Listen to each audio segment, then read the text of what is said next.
ప్రియమైనటువంటి సహోదరి సహోదరులందరికీ మరొకసారి వందనం చెల్లిస్తూ ఈ యొక్క రెండవ వర్తమానముగా మనం మార్కు సువార్త 14వ అధ్యాయం ఈ యొక్క 12వ వచనం నుంచి 16వ వచనం వరకు మనము చూసినట్లయితే నా ప్రియులారా ఏం కనిపిస్తుంది అని మనం గమనిస్తే ప్రియులారా, ఇక్కడ ప్రభు శరీరధారిగా ఈ భూలోకంలో ఉన్నప్పుడు పసగా పండుగ దినం వచ్చింది.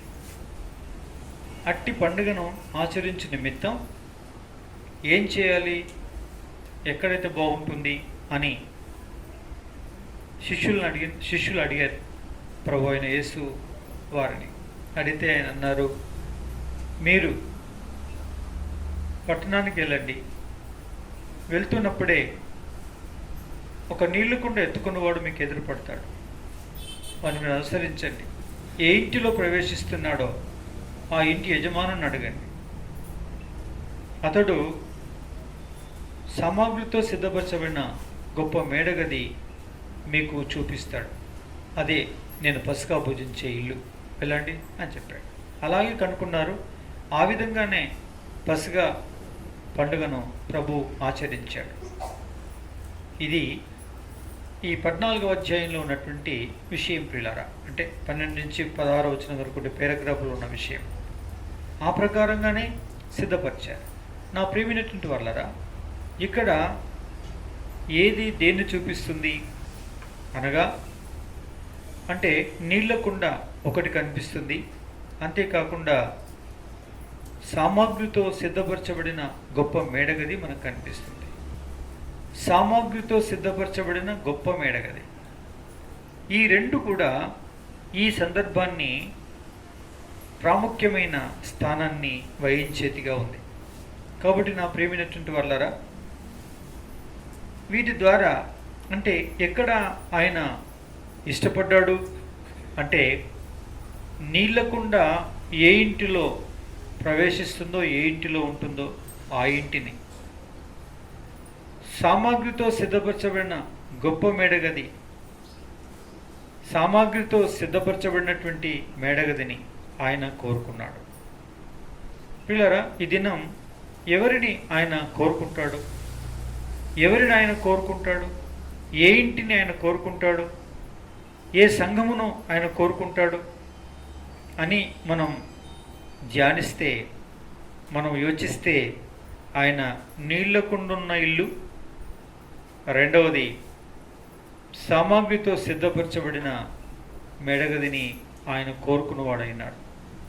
కాబట్టి ఎవరి లక్షణాలు కలిగి ఉంటారో ఆ వ్యక్తిని, ఏ కుటుంబం ఈ లక్షణాలు కలిగి ఉంటుందో ఆ కుటుంబమును, ఏ సంఘం ఈ లక్షణాలను కలిగి ఉంటుందో ఆ సంఘమును ఆయన ఏం చేస్తాడండి, కోరుకుంటాడు. కాబట్టి నా ప్రియమైనటువంటి వాళ్ళరా, మరి నీళ్ళకుండ అనగా ఏంటో మనం ఇంత క్రితం చూసినప్పుడు మనం చూసేసాం. అయితే ఇప్పుడు మనం ఏం చూడబోతున్నాం అంటే, సామాగ్రితో సిద్ధపరచబడిన మేడగది. సామాగ్రితో సిద్ధపరచబడిన గది అంటే, సామాన్ అంటే ఏంటి, సామాగ్రి అంటే ఏంటి, ఏమేమి ఉంటుంది? మా ఇంట్లో కూడా చాలా సామాగ్రి ఉంది, కాబట్టి మా ఇల్లును కోరుకోవచ్చేమో అని అనుకుంటే అది వల్లపడదు. అంటే మరి ఏ సామాను ఉండాలి, ఆ సామాను దేని గురించి మాట్లాడుతుంది? రెండవ రాజుల గ్రంథం 4వ అధ్యాయంలో ఇలా రాయబడింది. 4వ అధ్యాయం 2వ రాజుల గ్రంథం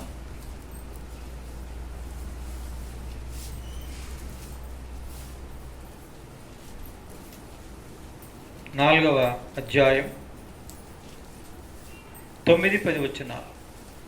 కాగా ఆమె తన పెనిమిటిని చూసి, మన యొద్దకు వచ్చుచూ పోవుచున్నవాడు భక్తిగల దైవజనుడు అని ఎరుగుదు. కావున మనం అతనికి గోడ మీద ఒక చిన్న గది కట్టించి అందులో అతని కొరకు మంచము, బల్ల, పీట, దీపపు స్తంభం నుంచుదాం. అతను మన ఎదుగు వచ్చుచున్నప్పుడల్లా అందులో బస చేయవచ్చునని చెప్పాను. ఇక్కడ ఒక ఇల్లు ఉంది. ఆ ఇల్లు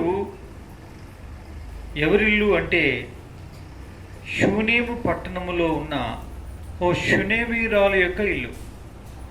ఆ షూనేమీయురాలు యొక్క ఇల్లు,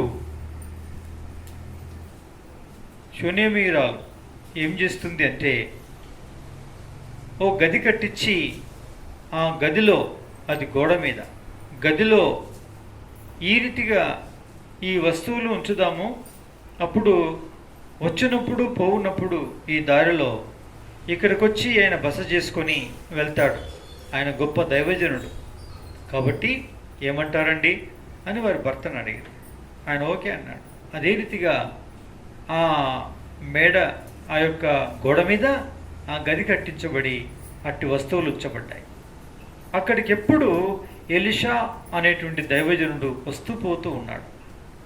ఇది చారిత్రాత్మకమైనదైతే, ఇది ఒక కథకే పరిమితమైతే, ఇది వాళ్ళ గ్రంథాల్లో రాసుకొని వారి యొక్క గ్రంథాలయాల్లో, లైబ్రరీలలో పెట్టుకోవాలి. కానీ లోకమంతటి తెలిసేటట్టు ఈ విషయాన్ని రాసి ఇక్కడ పెట్టాడంటే పరిశుద్ధాత్మ యొక్క ఉద్దేశం ఏమిటి?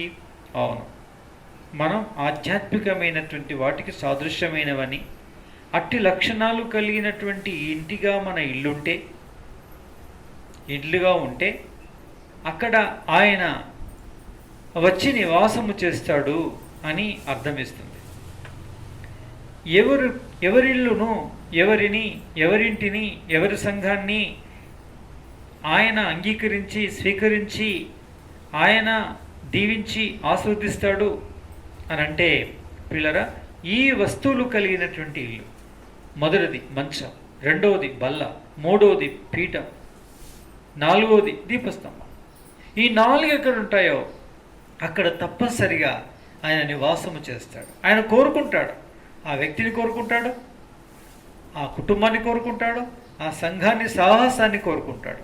ఇవి ఎక్కడ లోపిస్తాయో అక్కడ ఆయన దానిని కోరుకోడు అని దాని అర్థం. కాబట్టి ఇవి మనలో ఉండాలి. ఏంటివది అంటే ఇక్కడ మొట్టమొదటి ఏంటంట మంచము. మంచం అంటే ఏం చూపిస్తుంది అంటే ప్రతిదానికి లేఖనాలు చూసి సవివరంగా వెళ్తే ఈ ఒక్క పూట ఒకటి మాత్రమే చూడగలం, అన్నిటిని చూడలేం. కాబట్టి మనం అన్నిటిని చూడాలంటే క్లుప్తంగా నోటికి మీకు చెప్తా. మంచము దేని చూపిస్తుంది? ఇప్పుడు మనం పనికి వెళ్ళాం, బాగా అలసిపోయాం, ఒక పెద్ద కట్టెలమో పోటు ఎత్తుకొచ్చామనుకోండి, దిబ్బుక్కున దించుకోగానే కాళ్ళు చేతులు కడుక్కొని వచ్చి ఇంట్లోకి వస్తాం. వచ్చిన తర్వాత నీళ్ళు ఇస్తే నీళ్ళు తాగకుండానే, తినమంటే తినకుండానే ముందు చేసే పని ఏంటంటే అక్కడ మంచం ఉంటే దాన్ని వాల్చి దాని మీద ఏం చేస్తామంటే కాళ్ళు చేతులు పారదాపి నిట్టూరు పీడిస్తాం. అమ్మా సచ్చి బతికినంత పని అయిందిరా బాబు అనుకుంటూ నిట్టూరు పీడ్చి ఆ యొక్క మంచం మీద పడుకుంటాం. అంటే మొట్టమొదటి శరీరం, అలసిన శరీరానికి కోరుకునే కోరిక ఏంటంటే పిల్లరా విశ్రాంతి కోరుకుంటారు. ఏం కోరుకుంటుంది? విశ్రాంతి కోరుకుంటారు. అంటే ప్రభువు నీలో కానీ, నాలో కానీ, మన ఇళ్లలో కానీ, మన సంఘం సహవాసంలో కానీ ఏం కోరుకుంటాడు? మొట్టమొదలుగా తన మంచం కోరుకుంటాడు. అంటే అర్థం ఏంటి? డేకోల మంచం ఉందా, నులక మంచం ఉందా, లేకుంటే నవార్ మంచం ఉందా, లేకుంటే ఎలాంటి మంచం ఉంది అనేది దాని అర్థమా? కాదు. మంచం అంటే విశ్రాంతి. కాబట్టి ప్రభువు నీలో, నాలో ఎవరిలోనైతే విశ్రాంతి ఉండుటను గమనిస్తాడో, మంచం ఉండుట అంటే విశ్రాంతి ఉండుట గమనిస్తాడో వారిని కోరుకుంటాడు. వారి లోపలికి వస్తాడు, వాళ్ళు నివాసం చేస్తాడు. నేను అప్పుడప్పుడు చెప్తూ ఉంటాను, ఒక వ్యక్తి చిన్న గోజు పెట్టుకొని బట్టలు సరిగ్గా లేవు, ఓ అప్లికేషన్ రాసుకొని ఓ పెద్ద చర్చి దగ్గరికి వచ్చాడంట. అయ్యగారు ఉన్నారా అని గేట్ కీపర్ని అడిగితే వాచ్మెన్ని ఉన్నారని చెప్పారు. చెప్పగానే కొంచెం పిలుస్తారంటే పిలిచాడు. ఇతను వెళ్ళి ఆ గద్దె కింద నిలబడ్డాడు. గద్దె మీదకి అయ్యగారు వచ్చారు. వచ్చి అతన్ని చూశాడు, కిందికి మీదకి చూశాడు. అమ్మ బాబోయ్, అష్ట దరిద్రాలన్నీ వీని ద్వారానే పుట్టినాయా అన్నట్టున్నాడు ఈ దరిద్ర నారాయణలాగా అనుకున్నాడు. అనుకుంటూనే ఉన్నాడు. ఆ వ్యక్తి ఏం చెప్పాడో తెలుసా? నేను కొత్తగా ప్రభుని నమ్ముకున్నానండి. కాబట్టి మరి నేను మీ చర్చిలో మెంబర్షిప్ కావాలని కోరుకొని వచ్చాను. కాబట్టి దయచేసి మీ చర్చిలో నాకు మెంబర్షిప్ ఇవ్వండి సార్ అని అప్లికేషన్ చేతిలో పెట్టాడు. చేతిలో పెడితే ఆ సార్ కిందికి మీదికి మళ్ళీ సార్ చూశాడు. ఇలాంటి అష్టదరిద్రుడిని నా చర్చిలో చేర్చుకుంటే నా దగ్గరకు వచ్చే వాళ్ళందరూ కూడా పట్టు వస్త్రాలు ధరించే వాళ్ళు, అంపాల కార్లలో వచ్చేవాళ్ళు, అమ్మమ్మో ఎంతెంతో పెద్దవాళ్ళు గొప్ప వాళ్ళు అందరూ వస్తూ ఉంటారు. ఇలాంటి చర్చిలోనికి వీనికి బట్టలు కూడా సరిగ్గా లేవు, ఇలాంటిని చేర్చుకుంటే ఉన్నోళ్ళు ఊడిపోతే నా పొట్ట మీద ఎడమట్టి పడుతారో బాబు అనుకున్నాడో ఏమో. మంచి మాటలతో మాట చెప్పాడు. ఏమని? అయ్యా, నేను చూస్తుంటే నాకు చాలా దయా దాక్షిణ్యం కలుగుతుంది, కానీ నువ్వు ఇంకా ప్రార్థన చేయి. ప్రార్థన చేస్తే ఇంతకంటే ఇంకా మంచి చర్చికి దేవుడు నిన్ను నడిపించచ్చు, కాబట్టి వెళ్ళు అన్నాడు. అనగానే సరే అయ్యగారు అని వెనక్కి వెనక్కి వెనక్కి వెనక్కి నడిచి ఆ తర్వాత వెళ్ళిపోయాడు. వారం రోజులు అయింది. ఆ వారం రోజులకు వచ్చాడు. గేట్ కీపర్ పోయి చెప్పాడు వాచ్మెన్, అయ్యా మన రోడ్డు మళ్ళీ వచ్చాడని. అబ్బా మళ్ళీ వచ్చాడా నాయన, పీడ వాసింది అనుకుంటే మళ్ళీ వచ్చాడా అనుకుంటూ పాపం షర్ట్ వేసుకొని గుండెలు చదువుకుంటూ అదే గద్దె మీదకి సేమ్ వచ్చాడు. వచ్చిన తర్వాత చెప్పు చెప్పు చెప్పు ఏంటి ఏంటి చెప్పాయా చెప్పు రేపు ఏం సంగతి చెప్పు అని అన్నాడు. ఇష్టం లేదు కాబట్టి ఇప్పుడు అన్నాడు, అయ్యా ఏం లేదు, నా అప్లికేషన్ నాకు మీరు ఇస్తారని తీసుకొని పోదామని వచ్చాను. అవునా, సంతోషమైంది. ఎవరికి అంటే ఇద్దరితో నా పీరియడ్ విరగడవుతుంది, ఇతను వెళ్ళిపోతున్నాడు, మనకు సంబంధం లేదు అన్నట్టు. ఇస్తానయ్యా, ఓకే, కానీ ప్రభు ఎలా నడిపించాడు ఏంటి అని అంటే, అవునయ్యా గత రాత్రి మాట్లాడాడు ప్రభు నాతోటి అని చెప్పాడు. అబ్బా అవునా, ఏం మాట్లాడాడు ప్రభు, ఏమని మాట్లాడాడు, ఎటు వెళ్ళమని మాట్లాడాడు అని అన్నాడట. ఎవరు? పాస్టర్ గారు. అనగానే అతను ఎంతో మరి కుతూహలంగా అడిగినటువంటి పాస్టర్ గారికి సమాధానం ఏం చెప్పాడంటే, అయ్యా గత రాత్రి ప్రభు నాతో మాట్లాడాడు. ఏమని అంటే, రే ఆ చర్చి కట్టి 34 సంవత్సరాలు అవుతుందిరా, అందులోనే నాకు చోటు లేదు, నాకు మెంబర్షిప్ లేదు. అలాంటప్పుడు నీకెందుకురా, నీ అప్లికేషన్ నువ్వు తెచ్చుకోపో, నీ విశ్వాసం అయితే నాశనం అయితే తెచ్చుకోపో బిడ్డ అని మాట్లాడండి సార్, నా అప్లికేషన్ నాకు ఇవ్వండి అన్నాడట. ఇప్పుడు అయ్యగారికి ఏమైంటుంది అంటారు? నిట్టెండు కాలంలో చల్లటి నీళ్లు తల మీద పోసుకుంటే ఎట్లయితుందో చల్లబడ్డది పానం అయ్యగారిది. ఎందుకో చెప్పండి. మరి ప్రార్థన కోడికలు అవుతలేవా, పుట్టింటికలు అవుతలేవా, పెళ్ళిళ్ళు పేరంటాలు అయితలేవా, ఆదివారం ఆరాధనలు జరుగుతలేవా, అన్నీ అవుతున్నాయి. కానీ ఎవరు లేకుండా అవుతున్నాయి? ప్రభువు లేకుండానే జరిగిపోతున్నాయి. చూసారా? నీ విషయమై నా విషయమై, నీ ఇంటి విషయమై నా ఇంటి విషయమై, మన సంఘాల విషయమై, మన సేవ విషయమై ఒకవేళ ప్రభువు నడిగితే, ఆయన ఈ మాటే ఒకవేళ చెప్పగలిగితే, నన్ను నమ్మింతకాలమైంది, ఈ కుటుంబం, ఈ వ్యక్తి, ఈ సంఘం, ఈ సావాసం, కానీ నాకే చోటు లేదు, నాకే విశ్రాంతి లేదు అని ఒకవేళ ప్రభు చెప్పగలిగితే ఎంత దుర్భరమైనటువంటి సంగతి చెప్పండి. అందుకే మనం ఇది చిన్న ప్రార్థన చేసుకోవాలి. ఏమని? ప్రభువా నన్ను మీరు క్షమించండి, నేను నిన్ను ప్రక్కకు పెట్టి నీకు విలువ లేకుండా, నీకు ఆశ్రయం ఇవ్వకుండా, నీకు విశ్రాంతినివ్వకుండా, నేనెక్కడ నిన్ను బాధ పెట్టి నిన్ను ఆయాస పెట్టేటువంటి పరిస్థితుల్లో నేను ఉన్నాను. నా విషయమే ఒకవేళ అడిగినప్పుడు నీలోనే నాకు చోటు లేదు అని నువ్వు అనగలిగితే, మంచం లేదని ఒకవేళ నువ్వు అంటే, నా భక్తి ఎందుకు, నా విశ్వాసం ఎందుకు? దేవా నన్ను మన్నించు. నాలో తప్పనిసరిగా నువ్వు చూసినప్పుడు, చూడనప్పుడు, ప్రతి వేళలో కూడా నాలో మంచం కనిపించాలి. అంటే నీకు విశ్రాంతి కనిపించాలి. నా తండ్రి నన్ను చూస్తే నీకు నెమ్మది కలగాలి, అందుకొరకు నన్ను జ్ఞాపకం చేసుకో తండ్రి అని ఏం చేసుకోవాలి? ప్రార్థన చేసుకోవాలి. ఇది మొదటిది. అర్థమైందండి? మంచం అంటే ఏంటో అర్థమైంది కదా? ఇది ఉండాలి ప్రతి విశ్వాసంలో, ప్రతి కుటుంబంలో. ఎవరికి విశ్రాంతి ఉండాలి? మన ప్రభువుకు విశ్రాంతి ఉండాలి. విశ్రాంతి ఉండాలి. అప్పుడే దేవుడు మనలో నివాసము చేస్తాడు. మొదటిది అయిపోయింది. రెండోది చెప్పండి, బల్ల. ఏంటండి? బల్ల. బల్ల అంటే అర్థం ఏంటండి? ఎన్నో ఉంటాయిలే బల్లలు. అసలు బల్ల అంటే అర్థం ఏంటో ఇప్పుడు మధ్యలో ఉంది, దాన్ని ఏమంటారండి? త్వరగా చెప్పండి. బల్ల అంట. దానికి ప్రభు బల్ల అని పేరు. ఏం బల్ల? ప్రభు బల్ల అని పేరు. అంటే మనం అంటే ఆ బల్ల అంటే దాని మీద ఏముంటుందండి? తినడానికి రొట్టె ఉంటుంది, త్రాగడానికి ద్రాక్ష రసం ఉంటుంది. అంటే భోజనం బల్ల అది, ఒక మాట చెప్పాలంటే. కానీ అది ప్రభురాత్రి భోజన బల్ల. సరే, మన ఇళ్ళల్లో కూడా ఉంటాయి. ఏమి ఉంటాయండి? డైనింగ్ టేబుల్స్ ఉంటాయి. అంటే భోజనం చేసుకోవడం కొరకే ఎత్తైన ఒక బల్ల, దాని కింద ఒక కుర్చీ ఉంటుంది. ఆ కుర్చీ మీద కూర్చుంటారు, బల్ల మీద పెట్టుకొని ఏం చేస్తారు? తింటారు. దీన్ని భోజన బల్ల అంటారు కదండి. ఈ భోజన బల్ల దేన్ని చూపిస్తుంది? 3వ అధ్యాయం 20వ వచనం ప్రకటన గ్రంథంలో ఏం రాయబడింది? ఇదిగో తలుపు వద్ద నిల్చుండి తట్టుచున్నాను, ఎవడైనా స్వరం విని తలుపు తీసిన ఎడల అతనిలోనికి నేనొస్తాను, అతనితో నేను, నాతో కూడా అతను కలిసి భోజనము చేయుదుము అని రాయబడింది. అంటే 3వ అధ్యాయం ప్రకటన గ్రంథం 20వ వచనంలో 21వ వచనంలో రాయబడిన మాట ఏంటంటే బల్ల, భోజనం. బల్ల అంటే ఏంటమ్మా? భోజనం అంటే ఏంటి? సహవాసం. ఏంటమ్మా? సహవాసం. వచ్చిన చుట్టానికి ఒక్కరికి ఒంటరిగా పెడితే తిండా ఆయన. ఎందుకో చెప్పండి. అయ్యో, ఎవరైనా ఒకరు తిండా నాతో పాటు అనగానే, ఏమయ్యా ఏం చూస్తున్నావు, కూర్చోరాదు. అవును నిజమే కదా అన్నయ్య, ఒకరే ఎట్లా తింటారు, మీరు కూడా కూర్చోండి, మీరు కూడా తినండి అంటే ఇద్దరు కలిసి ఏం చేస్తారు? తింటారు. ఇక తినేటప్పుడు ఎప్పుడు లేని రహస్యాలన్నీ మాట్లాడుకుంటారు.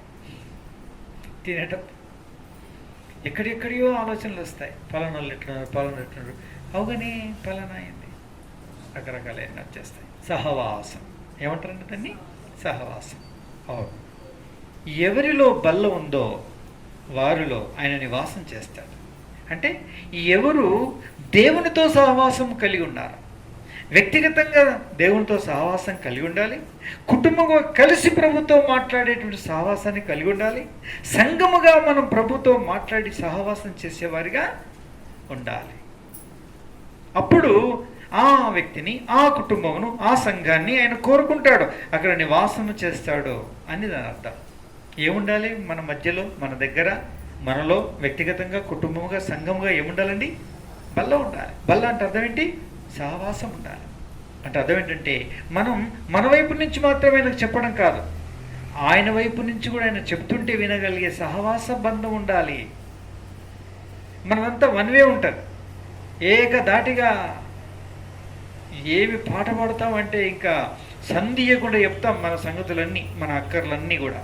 కానీ ప్రభా, నేను ఇంతవరకు చెప్పాను, నువ్వేమనుకుంటావు, నువ్వేం చెప్పాలనుకుంటావు, నేను వెంట కొద్దిసేపు చెప్పుతండి అని అంటారా మీ ప్రార్థనలలో? అంటారు. దాన్ని ప్రార్థన చేయటం అంటారు అంతే. అంతేగాని సహవాసం అంటారు దాన్ని.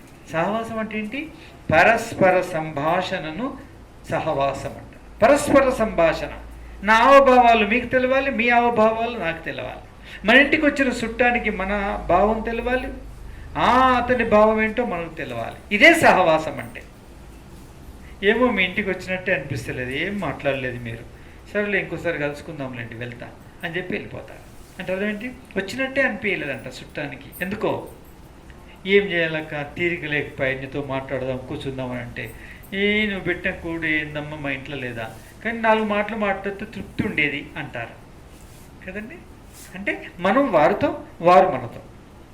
అలాగే మనం ప్రభుతో, ప్రభువు మనతో మాట్లాడినప్పుడే అది నిజమైన సహవాసం. ఇది ఉందా నీ జీవితంలో? ధన్యుడో ధన్యురాలో. అట్లయితే ఖచ్చితంగా నీలో నివాసం చేస్తాడు ఆయన.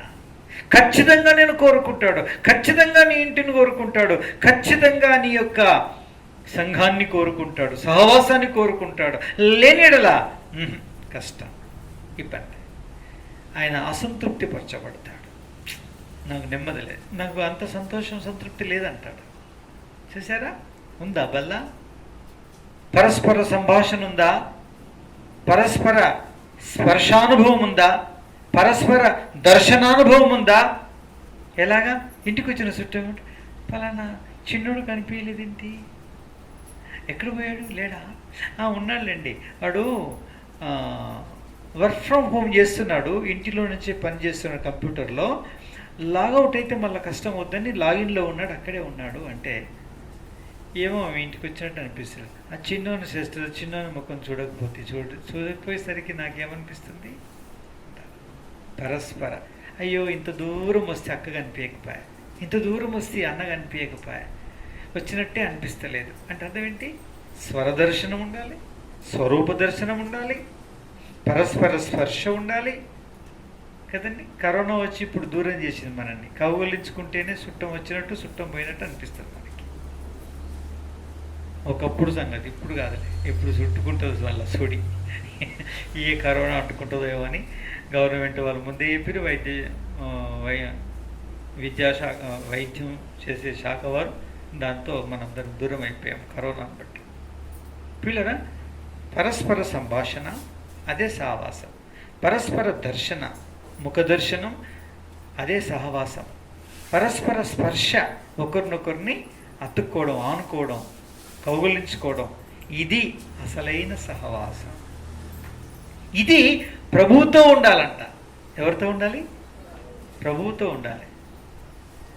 ప్రభుతో ఉందామంటే ఇప్పుడు కరోనా కదండి అందుకే లేనంటారా? ఈ కరోనా సృష్టించింది ఆయనే. కరోనా ఆయనకు అంటుకోదు. ఆయన అంటుకుంటే ఆయన మనకు అంటించాడు. అది అగ్గి ఏమైపోతుంది? అగ్గితో కాల్చి బూడిదైపోతుంది. ఇంకా సమస్య లేదు. నీ ప్రభు దహించు అగ్ని ఉన్నాడు. ఆయనకి ఏమాత్రం కూడా వాడితో సంబంధం లేదు. కాబట్టి సహవాసం అంటే ఆయనతో పరస్పర సంభాషణ ఉండాలి, ఆయనతో పరస్పర సహవాసం పరస్పర దర్శనం ఉండాలి, పరస్పర స్పర్శ ఉండాలి. అదే సహవాసం అంటే. ఇది ఉందా నీకు?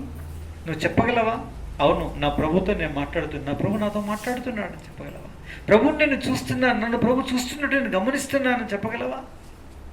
ప్రభువుని నేను తాకినాను, ప్రభు నన్ను తాగుడను గమనిస్తున్నాను చూసావా? ఎప్పుడైనా వీపు నిమిరాడా? భుజము తట్టాడా? తల నిమిరాడా? తన ఎడమ చెయ్యి నీ తల క్రింద పెట్టి తన కుడి చేత కౌగలించుకున్నటువంటి స్పర్శానుభవాన్ని కలిగి ఉన్నావా? ఇదే నిజ క్రైస్తవ జీవితం. ఈ క్రైస్తవ జీవితాన్ని జీవించేవాడే ఆయన వచ్చు దినాన కడబూర శబ్దాన్ని వింటాడు, రెప్పపాటున మారుతాడు, ఆయన్ని కలుసుకుంటాడు, ఆయన దగ్గరికి మేఘాల మీద కొనిపోబడతాడు, ఆయన నిత్యరాజ్యంలో ప్రవేశించి సదాకాలం సహవాసం చేస్తూ ఉంటాడు. ఇది క్రైస్తవ విశ్వాసము, నిరీక్షణ. ఇది మనకు ఉండాలి. బల్ల అంటే సహవాసం. ఇంత ఖచ్చితంగా చెప్తారు బ్రదర్, ఇదేంది అని అంటే సహవాసం చేయి, తెలుస్తుంది మీకు. నువ్వు చూసేది మీకు తెలుస్తుంది. మంచి అతుక్కొని జీవిస్తే నేను చూసినట్టు నీకు చూపిస్తాను. నువ్వు చూస్తావు, స్పర్శిస్తావు, దర్శనానుభూతిని కలిగి ఉంటావు, స్పర్శానుభూతిని కలిగి ఉంటావు, పరస్పర సంభాషణానుభవాన్ని కలిగి ఉంటావు. నా ప్రియ సోదరి సోదరుడా, ఈ అనుభవం లేని క్రైస్తవ జీవితం వ్యర్థం. ఆయన కోరుకోవడం. ఇది రెండవది. మూడవది పీఠ. ఏంటండి పీఠ? పీఠ అంటే అర్థం ఏంటండి? ఇంట్లోకి రాగానే కాలు కట్టుకోగానే చుట్టాన్ని మనం ఏం చేస్తామంటే, మనమంటే మంచం మీద పడుకుంటాంలే కానీ సొంత ఇంటోళ్ళం కదా. లేకుంటే ఏం చేస్తాం చెప్పండి? ఓ టేబుల్, కుర్చీయో కదా, ఏదో ఒకటి వేసి కూర్చుని పెడతాం. అంతేనా? పీఠ. పీఠ అంటే బైబిల్ పరిభాషలో చూసుకోవాలంటే సింహాసనం. ఏంటండి? సింహాసనం అంట. సింహాసనం దేన్ని చూపిస్తుంది? ఇతర పీఠలకు, ఇతర స్టూళ్ళకి, ఇతర కుర్చీలకి సింహాసనానికి వ్యత్యాసం ఏంటంటే, సింహాసనం అంటే ప్రేమిన వాళ్ళరా ఆధిపత్యం, అధికారం వహించేటువంటి వాడు కూర్చుండేది అని అర్థం. కాబట్టి నీ జీవితంలో, నా జీవితంలో, మన కుటుంబాల్లో, మన యొక్క సంఘాల్లో ఎవరికి సింహాసనం ఉండాలి? మన ప్రభువుకు సింహాసనం ఉండాలి. సింహాసనం అంటే ఆయన చెప్పింది వినడం. అంతే. ఆయన ఆధిపత్యం, అధికారం ఉంటుంది. చూసారా? అంటే మనం ఎవరు చెప్పింది వినాలి? ఏమండి ఊరికి మీరు చెప్పిందే చేయాలా? ఏం పనేం లేదయ్యా నాకు, ఇంకా నాకేం పని లేదా, నాకేం పని లేదా, నా మాట కూడా ఒకసారి అంట. ఏంటి ఎప్పుడు నీ మాట నెరవేరుతుంది? మొగున్నాయండి వేస్ట్, నీ దరిద్రం. సరే నా మాట ఏం రాదు, ఏమవుతుంది అనంటే కొద్ది కాలం ఆయన మాట ఏం అవుతుంది. ఈయన మాట ఆమె, ఆమె మాట ఈయనే ఇంటుంటే ఆ ఇంట్లో పిల్లలు పుట్టి పెరిగి పెద్దగా అవుతూ ఉంటారు. వాళ్ళు అంటారు, ఈ ఇంట్లో మేమందరం బానిసలమండి, మాకు స్వతంత్రం లేదు, మా మాట ఎవడు వింటాడు? అయ్యే మాట కొద్ది కాలం, అమ్మ మాట కొద్ది కాలం, మా మాట ఓ వాగలవా అంతే. ఇది మా పరిస్థితి. బానిసలం అండి, ఇంటికి దాసులం, పాలుల కంటే అధ్వానం. ఆ పూర్వలేక సరే మీరు చెప్పింది చెప్పుంటారా అంటే వాళ్ళు చెప్పింది కొద్దికాలం వినుకుంటూ కూర్చుంటారు. చిన్న బిడ్డ చెప్పింది, పెద్ద బిడ్డ చెప్పింది, పెద్ద కుమారుడు చెప్పింది, చిన్న కుమారుడు చెప్పింది, ఈ కుమారుడు చెప్పింది, ఆ కుమారుడు చెప్పింది. వీళ్ళందరి వంత తిరిగేసరికి సున్నా మళ్ళీ మొదటికి వస్తారు. ఇక ఏసే మాట తిన్నాడు.